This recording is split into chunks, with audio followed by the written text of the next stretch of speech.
ഇന്ന് നമ്മോടൊപ്പം ഉള്ളത് ഇടപ്പള്ളി കിംസ് ആശുപത്രിയിൽ നിന്നും ഡോക്ടർ ഉഷയാണ്, ഗൈനക്കോളജി വിഭാഗം ഡോക്ടറാണ്. ഇന്ന് നമ്മൾ ചർച്ച ചെയ്യാൻ പോകുന്ന വിഷയം ആർത്തവവും ഗർഭനിരോധനവുമാണ്. നമസ്കാരം മാഡം. മാഡം, ഈ ആദ്യത്തെ കുട്ടി ഒരു 22 വയസ്സിലുണ്ടായാൽ അടുത്ത ഒരു കുട്ടിയെ നമ്മൾ എപ്പോഴാണ് ചോദിക്കുന്നത്? എപ്പോഴാണ് അടുത്ത ഗർഭമാവുക? ഇതിനാണ് പറയുന്നത് സ്പേസിങ്. അത് ഒരു കുട്ടി ഒരു അമ്മ, നമുക്കറിയാലോ, ഒരു കുട്ടിയും അമ്മയും തമ്മിൽ വളരെ ഒരു ഡെലിവറി കഴിഞ്ഞാൽ വളരെ ഒരു ബന്ധം ഏറ്റവും കൂടുതൽ അമ്മയിൽ നിന്നാണ് കുട്ടിയെല്ലാം നേടുന്നത്. അപ്പോൾ ഒരു കുട്ടി അമ്മയിൽ നിന്ന് വിട്ടു നിന്നാൽ മാത്രമേ അമ്മയ്ക്ക് അടുത്തൊരു ഗർഭത്തിലേക്ക് പോകാൻ പറ്റൂ. അപ്പോൾ ശരിക്കും ഈ വിട്ടു നിൽക്കുന്നവൻ വീട്ടിൽ വിട്ടു നിന്നാൽ മാത്രമല്ല, കുട്ടിയെ നമ്മളിപ്പോൾ അറിയാലോ, പ്ലേ സ്കൂളിലോ ഡേ കെയറിലോ, പ്ലേ സ്കൂളിൽ വിടുന്നത് ഒരു 3 വർഷമായിട്ടാണ്.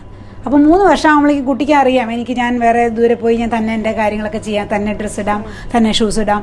ഇതൊക്കെ ആയി കഴിഞ്ഞാൽ ആ കുട്ടി അമ്മയിൽ നിന്ന് മാറി നിൽക്കാനുള്ള ഒരു മാനസികമായിട്ട് പക്വത വരുന്നത് 3 വർഷത്തിലാണ്. അപ്പോൾ നമ്മൾ ഈ സ്പേസിങ് പറയുന്നത് 3 വർഷമാണ്. അപ്പോൾ ഒരു കുട്ടിയായി 3 വർഷത്തേക്ക് നമ്മൾ എന്തെങ്കിലും ഉപയോഗിക്കുന്നതാണ് ഏറ്റവും നല്ലത് സ്പേസിങ്. അത് സിസേറിയൻ ആയാലും നോർമൽ ഡെലിവറി ആയാലും ഏതായാലും അമ്മയും കുഞ്ഞും തമ്മിലുള്ള റിലേഷൻ അങ്ങനെയാണല്ലോ. 3 വർഷമാണ് ഐഡിയൽ ആയിട്ട് പറയുന്നത്. ഓക്കെ മാഡം, ഈ ആർത്തവവിരാമ സമയത്ത് നമുക്ക് വന്നു കഴിഞ്ഞാൽ ഉണ്ടാകുന്ന ബുദ്ധിമുട്ടുകൾ എന്തൊക്കെയാണ് മാഡം?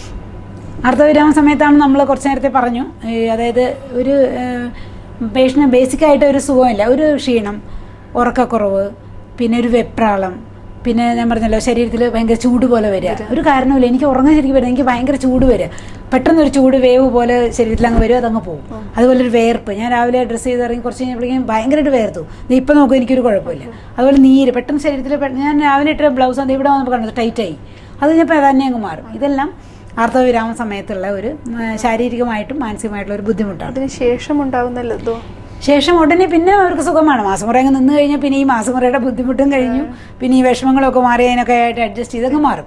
അത് കഴിഞ്ഞ് ഒരു 5-6 വർഷം 8 വർഷം മേ ബി ഒരു 10 വർഷമൊക്കെ ആയിക്കഴിഞ്ഞാൽ നമ്മൾ പറയുന്നത്, ഇപ്പം മാസമുറ നിന്നു എന്നിട്ടൊരു 10 വർഷമായ പറയുന്നത്, നമ്മൾ പുരുഷന്മാരെ പോലെ ഹാർട്ട് അറ്റാക്ക് വരാനും, ബ്രെയിനിൽ ഹെമറേജ് വരാനും, സ്ട്രോക്ക് വരാനും, ഓർമ്മക്കുറവ് വരാനും, ക്യാൻസർ വരാൻ, ഇതിനൊക്കെ സമയമായി കഴിഞ്ഞു. നമ്മൾ പുരുഷന്മാരുടെ തുല്യമാവും. അത്രയും നാൾ നമ്മൾ പറയുന്നത്, സ്ത്രീകൾക്ക് ഇതൊന്നും വരില്ല, ഒരു 40 വയസ്സായ സ്ത്രീ അല്ലെങ്കിൽ 25 വയസ്സായ സ്ത്രീ നെഞ്ചുവേദന എന്ന് പറഞ്ഞാൽ നിങ്ങൾക്ക് ഹാർട്ട് അറ്റാക്ക് ഒന്നും വരില്ല, നമ്മൾ തന്നെ അവരോട് പറയും.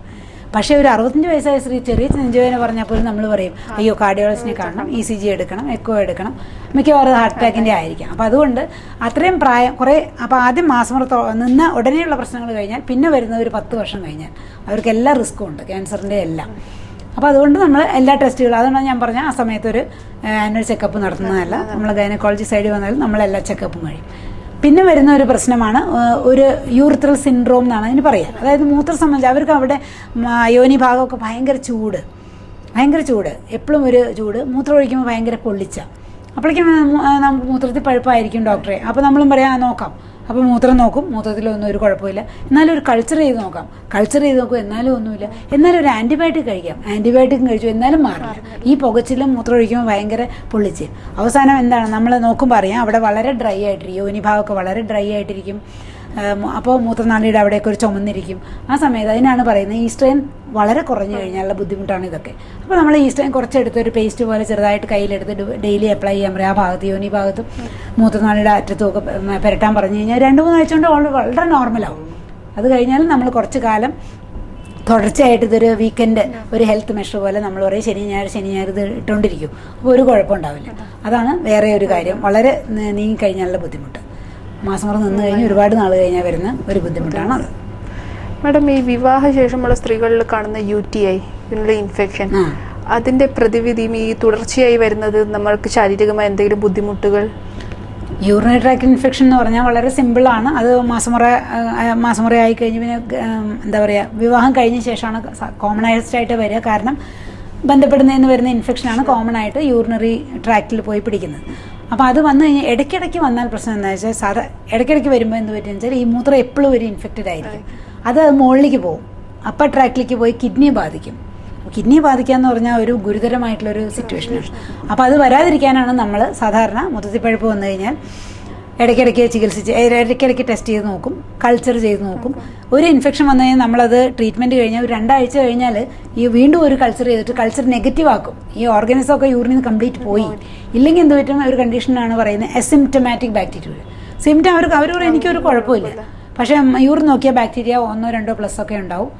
കൾച്ചർ ചെയ്ത് നോക്കിയാൽ ചെറിയ തോതിൽ യൂറിനറി ഇൻഫെക്ഷൻ ഉണ്ടാവും, അവർക്ക് അറിയില്ല. അപ്പോൾ അങ്ങനെ ഉണ്ടെങ്കിൽ അത് കുറക്കാലം നിന്ന് കഴിഞ്ഞാൽ കിഡ്നിയെ ബാധിക്കും.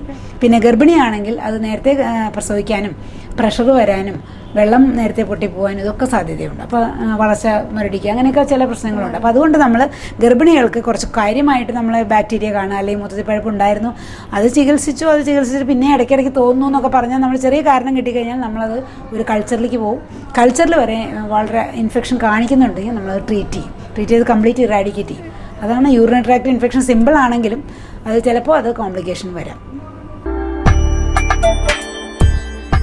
മാഡം കുറച്ച് മുമ്പ് മാഡം ഈ സ്പേസിങ്ങിനെ കുറിച്ച് പറഞ്ഞു. ഈ സ്പേസിങ്ങിന് നമ്മൾ ചെയ്യേണ്ട ഗർഭനിരോധനം മാർഗങ്ങൾ എന്തൊക്കെയാണ് ഡോക്ടർ? സ്പേസിങ്ങിന് ഒരുപാട് മെത്തേഡ്സ് ഉണ്ട്. അപ്പോൾ ഇപ്പോൾ എല്ലാ മെത്തേഡ്സും ചെറിയ ചെറിയ പ്രശ്നങ്ങളൊക്കെ ഉണ്ട്. അപ്പോൾ ഉദാഹരണമായിട്ട് താൽക്കാലികമായിട്ടുള്ള സ്പേസിങ് ഒരു 3 വർഷത്തേക്കല്ലേ ഉള്ളൂ. അപ്പോൾ വേണമെങ്കിൽ ഒരു കോപ്പർ ഡിവൈസ് ഇടാം. അതാണ് ഇപ്പോൾ സാധാരണമായിട്ട് ഉപയോഗിക്കുന്നത്. കോപ്പർ ഡിവൈസ് കുറക്കാലമായി നമ്മൾ ഉപയോഗിക്കുന്നു, വളരെ നല്ലതാണ്. പക്ഷേ ഇപ്പോൾ ഒരു 100 പേരിലിട്ടാൽ ഒരു 10% പേരിൽ അത് പ്രശ്നങ്ങളുണ്ടാക്കും. അപ്പോൾ ഈ 10% പേരിലുണ്ടാക്കുന്ന പ്രശ്നങ്ങൾ കുറച്ച് പ്രശ്നമായിട്ടുള്ള ഒരു കാര്യം എന്ന് പറഞ്ഞാൽ ഈ കോപ്പട്ടി താഴെ പോവാതെ കോപ്പട്ടി ഇട്ട് നമ്മൾ യൂട്രസിൽ ഇട്ടു. അപ്പോൾ പാല് കൊടുക്കുന്ന കുട്ടിക്കാണ്, സാധാരണ പാല് കൊടുത്തുകൊണ്ടിരിക്കുന്ന അമ്മയ്ക്കാണ് ഇടുക. അപ്പോൾ ഒന്ന് പ്രസവം കഴിഞ്ഞാൽ നമ്മൾ പറയും ഒരു 6 ആഴ്ച കഴിഞ്ഞിട്ട് നിങ്ങൾ വരും, ഇട്ട് തരാം, കോപ്പട്ടി ഇട്ട് തരാം. അപ്പോൾ 6 ആഴ്ച കഴിഞ്ഞ് വരുമ്പോൾ നല്ല പോലെ പാല് കൊടുത്തുകൊണ്ടിരിക്കുന്ന അമ്മയാണ്. ആ സമയത്ത് ഈസ്ട്രൻ വളരെ കുറവായിരിക്കും ശരീരത്തിൽ. അപ്പോൾ യൂട്രസ് വളരെ ചെറുതായിരിക്കും, ആ കോപ്പട്ടി കിടക്കാൻ പോലും സ്ഥലം ഉണ്ടാവില്ല. അങ്ങനത്തെ വരിൽ നമ്മൾ ഇട്ടുമ്പോൾ ഇപ്പോൾ 100 പേരിലിടുമ്പോൾ ഒരാൾക്കായിരിക്കും അത്ര ചെറിയ യൂട്രസ്. അങ്ങനെ ഇടുമ്പോൾ ആ കോപ്പട്ടി അവിടെ കിടക്കാതെ, യൂട്രസ് അറിയാമല്ലോ, യൂട്രസ് ഒരു മസ്കുലറോ, അത് എപ്പോഴും അതിനെ ഒന്ന് വികസിപ്പിച്ചാൽ അതങ്ങ് ചുരുങ്ങും.